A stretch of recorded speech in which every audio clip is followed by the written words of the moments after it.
గౌరవనీయులు స్థానిక శాసనసభ్యులు నా మిత్రులు హరీష్ రావు గారిని వేదికను అలంకరించవలసిందిగా కోరుతున్నా. తప్పకండి అన్న ఇట్రా పొన్న అధ్యక్షుని కూర్చొని ఇక్కడ. గౌరవనీయులు పార్లమెంటు సభ్యులు నా మిత్రులు రఘునందన్ రావు గారిని వేదిక మీదకి రావాల్సిందిగా కోరుతున్నా. గౌరవనీయులు శాసనసభ్యులు కొత్త ప్రభాకర్ రెడ్డి గారిని వేదికను అలంకరించవలసిందిగా కోరుతున్నా. గౌరవనీయులు పొన్నం గారిని, దేశపతి శ్రీనివాస్ గారిని, అదేవిధంగా రైతు కమిషన్ పెద్ద అయిన కోదండరెడ్డి గారిని, వారి సభ్యుల్ని కూడా వేదిక మీదకి రావాల్సిందిగా కోరుతున్నాం. Vice chancellor horticulture, vice chancellor agriculture university, అదేవిధంగా కార్పొరేషన్ చైర్మన్లు, seed corporation, oil fed corporation చైర్మన్లు, ప్రియమైన ఈనాటి ముఖ్య అతిథులు, ఈ కార్యక్రమానికి విచ్చేసినటువంటి శాసనసభ స్పీకర్ పెద్దలు గౌరవనీయులు గడ్డం ప్రసాద్ గారిని వేదికను అలంకరించవలసిందిగా కోరుతున్నాం. అదేవిధంగా మండలి చైర్మన్ నా చిరకాల మిత్రులు సుఖేందర్ రెడ్డి గారిని ప్రత్యేక ఆహ్వానితులుగా ఈ యొక్క మహా ఉత్సవాన్ని, రైతు మహోత్సవాన్ని ఉగాది పండుగ రోజున ప్రారంభానికి రావాలని కోరగానే పెద్దలిద్దరూ పెద్ద మనసుతోటి సిద్దిపేట జిల్లా, సిద్దిపేట నియోజకవర్గం, నా మిత్రులు హరీష్ రావు గారి నియోజకవర్గం, వారి ప్రోద్బలంతో ఇక్కడ ఎంతోమంది రైతులు ఈ యొక్క కార్యక్రమానికి, ఆ రోజుల్లో తెలంగాణలో ఆయిల్ ఫామ్ అంటే తెలియనటువంటి రోజుల్లో ఇరిగేషన్ మంత్రిగా నా జిల్లాకు వచ్చినప్పుడు నా జిల్లాలో నా తోటలో చూసి ఎట్టి పరిస్థితుల్లో అన్న మన జిల్లాలో కూడా, నా జిల్లాలో కూడా వేయించమంట. మీరందరూ గన్మ్యాన్లు అందరూ దిగండి, గన్మ్యాన్లు అందరూ దిగిపోండి బాబు. అయినటువంటి సిద్దిపేట ఇక్కడ ఉంటే అన్ని జిల్లాలకి సమాన దూరం ఉంటుందని అశ్వారాపేటలో అడిగారు, మహబూబ్ నగర్లో అడిగారు. ఎక్కడ అడిగినా నాకు సిద్దిపేటలో ఉంటేనే అది సౌకర్యం, ఈ రాష్ట్రానికి మేలు జరుగుద్దని రిఫైనరీ కూడా రేపు శంకుస్థాపన చేపిస్తున్నానని చెప్పి కూడా ఈ సందర్భంగా మనం చేస్తున్నాం.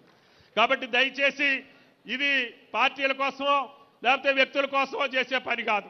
ఇది శాశ్వతమైనటువంటి తెలంగాణ రైతు సుభిక్షంగా కాలు మీద కాలేసుకొని బతకాలనేదే నా ఏకైక కోరిక. అందుకని ఇంతమంది పెద్దల సమక్షంలో గౌరవ శాసనసభ స్పీకర్ ఆయన పెద్ద ఆయన తోటలో 5 కోట్లున్న భూమిలో కూడా ఫామ్ ఆయిల్ వేపిస్తుండు.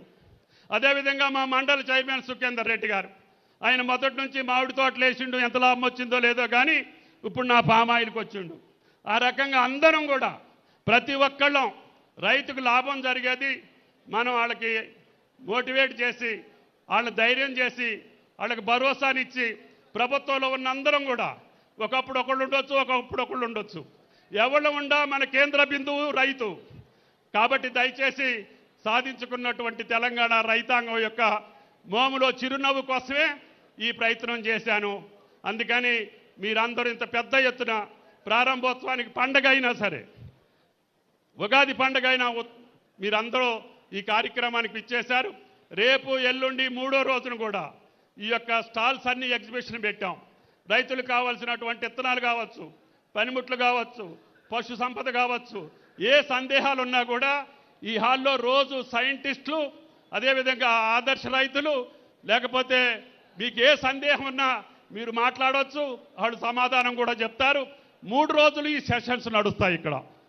కాబట్టి రాష్ట్రంలో ఉన్నటువంటి నిష్ణాతులైనటువంటి రైతులను పిలిపిస్తున్నాం, శాస్త్రవేత్తలను పిలిపిస్తున్నాం. మీరు కూడా రోజు వచ్చి ఏ పంట మీదైనా ఏ అనుమానం ఉన్నా, ఏ సందేహం ఉన్నా ఇక్కడ వీళ్ళని అడిగి తెలుసుకోండి. మీకున్నటువంటి అనుభవాన్ని కూడా చెప్పండి. తద్వారా ఈ యొక్క సిద్దిపేట నెరమెట్ట ప్రారంభోత్సవం తెలంగాణకే ఒక వెలుగునివ్వాలని అన్ని జిల్లాల్లో కూడా ఫ్యాక్టరీలు మొదలుపెట్టా. పెద్దపల్లిలో మొదలుపెట్టాం, వనపర్తిలో మొదలుపెట్టా, బాచుపల్లిలో మొదలుపెట్టా. ఇంకొక 5-6 ఫ్యాక్టరీలు ఈ సంవత్సరం పూర్తయ్యే అవకాశం ఉంది. కాబట్టి దయచేసి ఈ ఫ్యాక్టరీయే తలమానికం కావాలి. ఈ ఫ్యాక్టరీలో వచ్చే ఓఈఆర్ఏ ఈ భారతదేశానికి కొలమానం కావాలి. ఏది ఎక్కువ వస్తే ఆ రేటే ఇవ్వమని చెప్పి అగ్రిమెంట్ చేసుకున్నాం. రేపు నెరమెట్ట నాకంటే ఎక్కువ వస్తే ఈ రేటే రైతులకు వస్తుంది దేశం మొత్తం. కాబట్టి మీరు మంచి పంట పండేయండి. ముదిరిన తర్వాతనే గెల్లో 2 కాయల కింద పడ్డ తర్వాతనే గెల్ల కొట్టండి. మీరేమీ కంగారు పడాల్సిన పని లేదు. అడవి పందులు వస్తున్నాయని ఒకళ్ళిద్దరు చెప్పారు మొన్న వచ్చినప్పుడు. కొద్దిగా ఒక గజం ఎదిగిపోతే అడవి పందులు ఏం చేయలేవు, కోతులు ఏం చేయలేవు, మీ శత్రువు కూడా ఏం చేయలేడు మిమ్మల్ని. కాబట్టి దయచేసి ఈ పంటకున్న ప్రాముఖ్యతని, తెలంగాణకున్న ప్రాముఖ్యతని, తెలంగాణ గడ్డకున్నటువంటి గౌరవాన్ని కాపాడమని చెప్పి తెలంగాణ రైతు సోదరులందరినీ కోరుకుంటూ, ఇప్పుడు నా మిత్రులు ఈనాడు స్థానిక శాసనసభ్యులు దీనికి ఫ్యాక్టరీ రావటానికి ఆయన ముందుగా తోట లేపించినందుకు, ఆయనకి మాట ఇచ్చినందుకు, నా మొదటి సంతకంతో 16 నెలల్లోనే ఫ్యాక్టరీ నిర్మాణం చేసి ఈనాడు నిర్మాణాన్ని పూర్తి చేసుకొని ఈ ఉత్సవంలో ఆయన ఉండాలని చెప్పి ప్రత్యేకంగా పిలిచి ఈరోజు ఆయనతోటి ఈ ఫ్యాక్టరీని ఆయన సమక్షంలో, పెద్దల సమక్షంలో ఈనాడు ఈ మహా కార్యక్రమం చేసే అవకాశం ఇచ్చిన తెలంగాణ రైతాంగ సోదరులందరికీ నా హృదయపూర్వక నమస్కారం. హరీష్ రావు గారిని మాట్లాడవలసింది.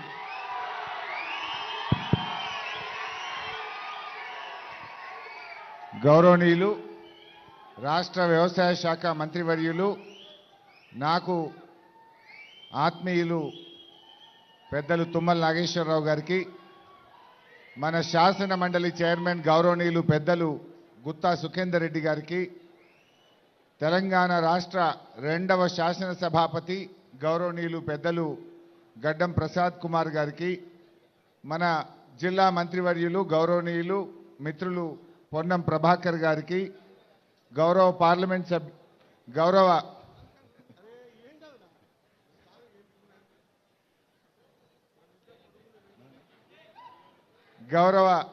మంత్రివర్యులు పాలమూరు జిల్లా ముద్దుబిడ్డ మిత్రులు శ్రీహరి గారికి, గౌరవ పార్లమెంట్ సభ్యులు రఘునందన్ రావు గారికి, గౌరవ శాసన మండలి సభ్యులు దేశ్పతి శ్రీనివాస్ గారికి, గౌరవ శాసన మండలి సభ్యులు డాక్టర్ యాదవ్ రెడ్డి గారికి, మన దుబ్బాక శాసనసభ్యులు మిత్రులు కొత్త ప్రభాకర్ రెడ్డి గారికి, మన oil fed corporation chairman Raghava Reddy గారికి, వేదిక మీద ఉన్న మన రైతు కమిషన్ చైర్మన్ పెద్దలు కోదండ్ రెడ్డి గారికి, కమిషన్ సభ్యులకు, మా జిల్లా కలెక్టర్ గారికి, అదేవిధంగా ఆయిల్ ఫెడ్ డైరెక్టర్ ఎండి గారు, వేదిక మీద ఉన్న అధికారులు, రైతు సోదర సోదరీమణులు, మీడియా మిత్రులు అందరికీ పేరు పేరున నమస్కారం తెలియజేస్తా ఉన్నా.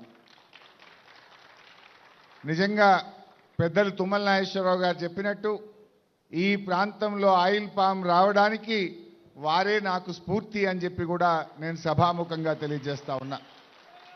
2018వ సంవత్సరంలో నీటిపారుదల శాఖ మంత్రిగా ఉండి వారి ఆహ్వానం మేరకు నేను ఖమ్మం జిల్లాకు వెళ్ళాను. ఆ సాయంత్రం కూడా అక్కడే ఉండాల్సి వస్తే వారి తోట ఆయిల్ పామ్ తోటలోనే రాత్రి అక్కడే పడుకున్నాను.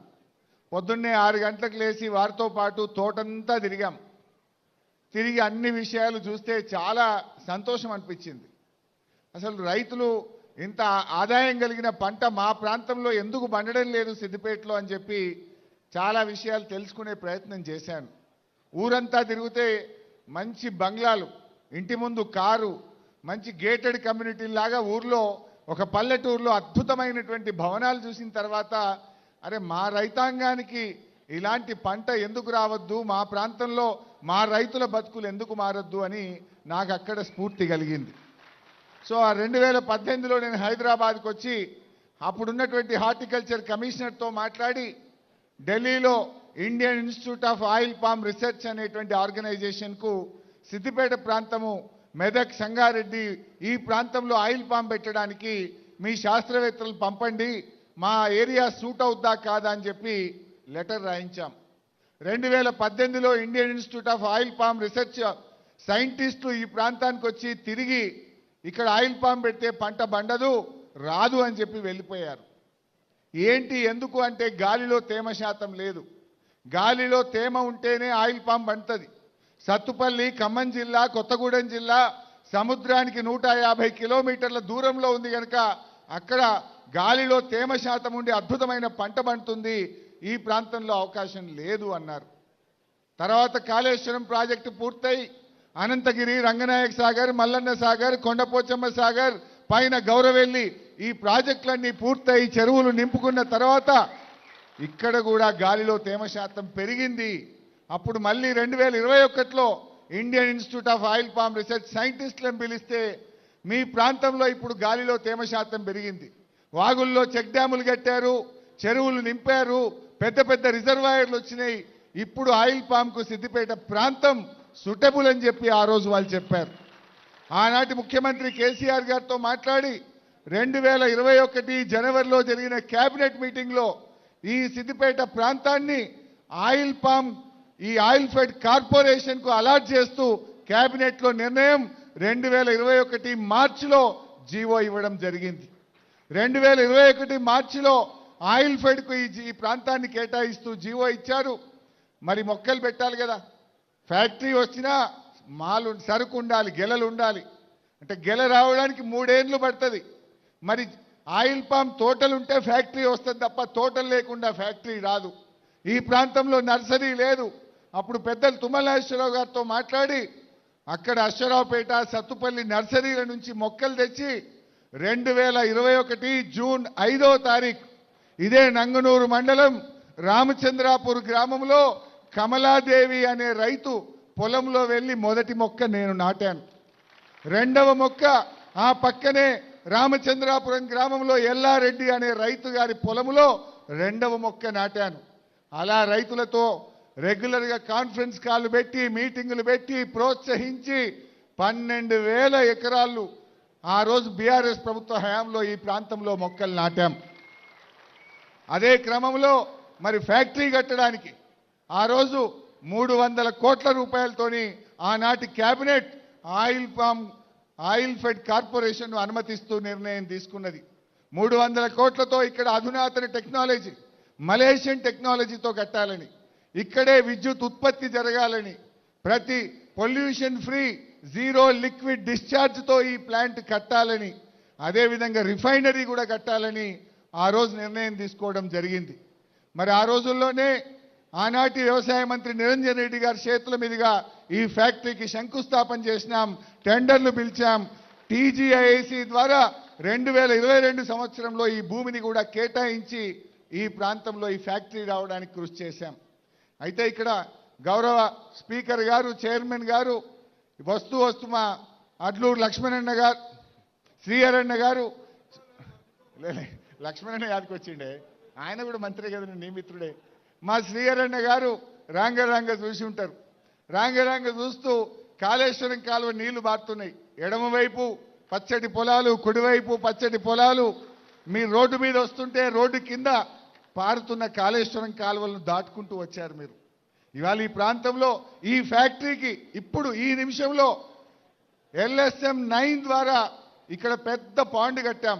20 కోట్ల లీటర్లు పట్టే పాండుకు ఈ నిమిషానికి కాళేశ్వరం నీళ్లు వచ్చి పడతా ఉన్నాయి. అంటే ఆయిల్ ఫామ్ ఫ్యాక్టరీకి నీళ్లు చాలా ముఖ్యం. కాళేశ్వరం LSM 5 కెనాల్ ద్వారా 20 కోట్ల లీటర్ల పాండుకు ఆ రోజు నేను కొబ్బరికాయ కొట్టి మా హయాంలోనే పూర్తి చేశాం. ఆ పాండు నీళ్లతోనే ఈ ఫ్యాక్టరీ నడుస్తూ ఉంది. బట్ ఐ షుడ్ థ్యాంక్ పెద్దలు తుమ్మల నాగేశ్వరరావు గారు.